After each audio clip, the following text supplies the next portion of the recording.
يا حي الله ابو سندس. يا اهلا بيك والله. وصلت ما شاء الله. وصلنا ربك الحمد لله. يا حي الله بيك. كيف حالك بخير؟ الحمد لله نشكر الله. بخير. كلنا مطيع مشاكل بس. شيء جبتونا اخبار علوم. عندك حشوة ما تقدر تكبر مرة والله ما شاء الله بخير. يا حي الله. وصلوا شلون؟ ما سمعت الحمد لله مشعلوا بخير والعافية. يا مرحبا بكم والله. وصلتوا حي الله وصلنا ربك الحمد لله.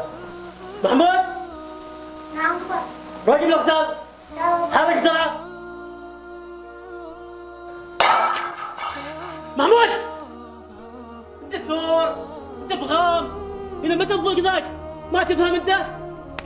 يلا نروح داخل.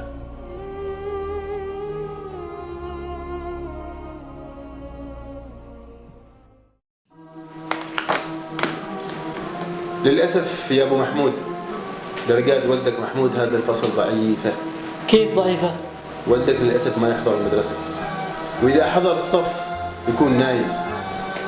وبصراحة أقول لك إياها يا أبو محمود، جلسنا أنا والمدير والأخصائي الاجتماعي مع والدك واكتشفنا إنه يعاني من مشاكل كثيرة. بس أنا ما مقصر معاه بشيء الولد. لا مقصر يا أبو محمود، وأنا شفت بعيني لما كنت معك في المجلس كيف تعامل والدك وكيف قسيت عليه وضربته.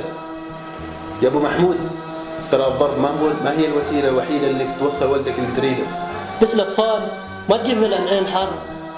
بس النصح والإرشاد والطريقة الصحيحة هي اللي توصل والدك اللي انت تريده، ما كل تعامله بضرب وقسوة. يا أبو محمود احتضن والدك وكلمه وسأله.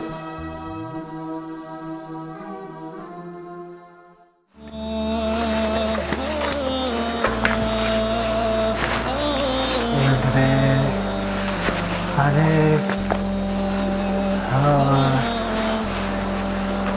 الجرح مات.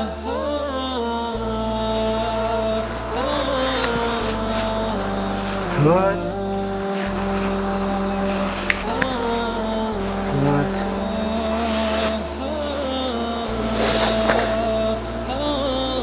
تثور وغام ما تفهم. لمتى تظل ذاك؟ متى؟ رحتني فشلتني عند الناس والعرب.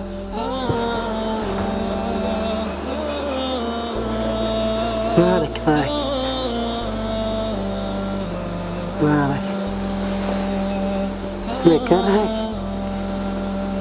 كرهك كرهك كرهك.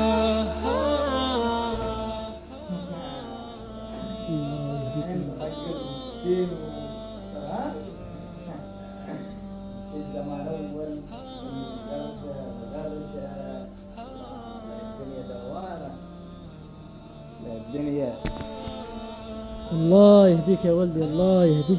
تعرف انت ان هذا السبب كله منك انت. انت اللي ضيعتني. انا كرهك كرهك كرهك. نهايتي يدعوني سلم على أهلي فهم قتلوني خافوا عيون الشامتين وليتهم خافوا علي خناجر الهروين ما حاسبوا كفاي حين سرقتهم ما لاحظوا حالي ولا سألوني. أنا اللي يعني أعرف إنه إذا أبوه يشرب أولاده يعرفون إنه يشرب لازم يعني إنهم يجربوا.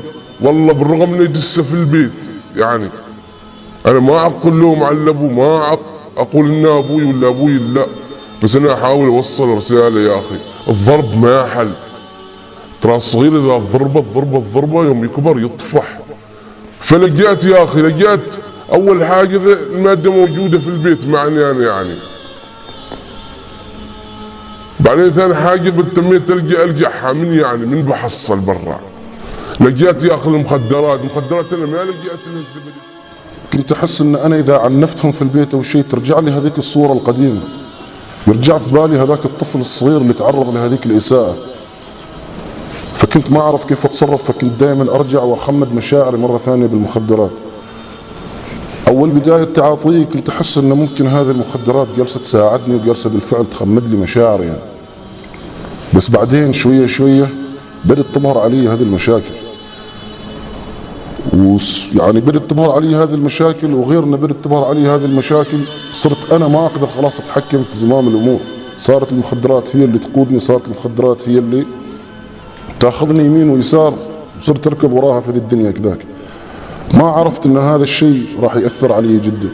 عمري ما توقعت في يوم من الأيام أن هذيك الإساءة اللي تعرضت عليها وأنا في سن 7-8 سنوات راح تكون هي السبب اللي تولد عندي أنا مرض الإدمان يعني. يرجع البيت إذا تم يشرب يرد البيت، ترى هو ذاك الصغير باكر بيكبر بيستوي كماك، وحتى لو شيء غلط ياخذها عادي يقول أبوي يشرب، حتى في السيجارة يقول أبوي. أنا ما أعقل لهم على أبوي، بس مفروض ذا الشيء ما يسوي قدامنا أو إنه ما يبين قدامنا نحن، عشان نحن ما نلقى لهذا الشيء. وإنه إذا يجيب حالة غير طبيعية يحاول إنه يتجنبنا في كل شيء يا أخي، لأن الإنسان يكون ما طبيعي، يكون قاسي طبيعة الحال يا أخي. كت